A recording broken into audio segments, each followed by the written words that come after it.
আসসালামু আলাইকুম বন্ধুরা, কেমন আছেন সবাই? আশা করতেছি সবাই অনেক অনেক ভালো আছেন। পরিপাক্ব স্নায়ুতন্ত্র ও হরমোনের ভূমিকা পার্ট 5। আজকের ভিডিওতে আমি এটা নিয়ে বিস্তারিত সম্পূর্ণ আলোচনা করতে যাচ্ছি। সো দয়া করে ভিডিওটা একটু স্কিপ করবেন, একবার সম্পূর্ণ দেখার চেষ্টা করবেন।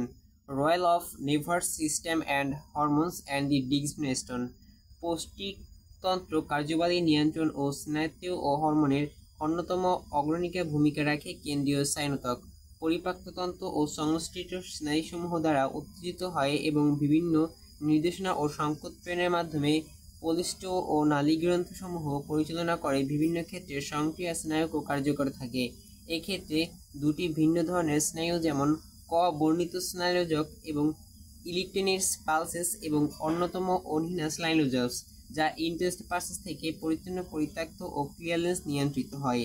এক্সিডেন্টলি পেক্সাস ও পুষ্টিকরণ হর্নের বাহিরে থেকে উদ্দীপক ও পরিপাক্য কার্যালয় নিয়ন্ত্রণ করে। এবার স্ন্যাকগুলো যে সমস্ত সংক্রিয়া ও স্নায়ুত্মক সিম্পাথি করে এবং প্যাস্টোলজি এবং এই ধরনের ধারণা রাখে, তা সাধারণত আবারও ইলেকট্রিক্যাল প্যারালিগাসের এর মধ্যে দিয়ে স্থানীয় কোষ্ঠকে নালীর ভিতরে উদ্দীপককে গ্রহণ করতে পারে। পরিপাককে নিয়ন্ত্রণ করে তাকে বলা হয় অ্যাভেনাসিন সিস্টেম ইনটু নেভার সিস্টেম। মেরুদণ্ডের ভূকল থেকে এবং মেরুদণ্ডের বাহির পর্যন্ত কিন্তু অনেকটাই আপডেট প্রকাশিত দেখা যায়, এবং তা থেকে খাবার কেন্দ্র, অপটিক্যাল ফাইবার সহ আরও কিন্তু অনেক ধরনের ট্যাঙ্ক এবং অনেক ধরনের সম্মুখীন হতে হয়।